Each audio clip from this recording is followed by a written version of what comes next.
ప్రాణం పోయిన పరాయి గడపతో చెరగిందా తల్లి? పెత్తనానికి వెళ్ళిందా?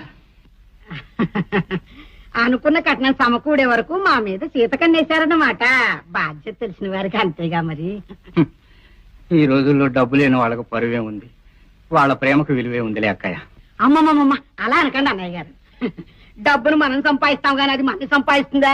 ముష్టి డబ్బు ఇవాళ ఉంటుంది, రేపు పోతుంది. కానీ ఆ పేక్షలు ఎక్కడికి పోతాయి? అందుకనేగా ఇస్తానని కట్నం డబ్బు పువ్వుల్లో పెట్టినట్టు మూటగట్టి తెచ్చారు. ఈనాటికి మోక్షం కలగలేదు అక్కయ్య. మా సోళ్ళ నాటికైనా అమ్మాయి రుణం తప్పక తీర్చుకుంటాను.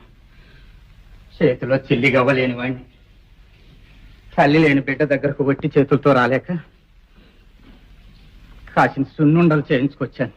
ఆ సునా చోద్యమా, కట్నానికి బదులు సున్నుండలా? సున్నపుండలు తేలేకపోయావు. కళ్ళబల్లి ప్రాణులకు వచ్చి కట్నం ఎగ్గొడదాం అనుకున్నావా? ఆ కట్నంతో పాటు ఈ సున్నుండలు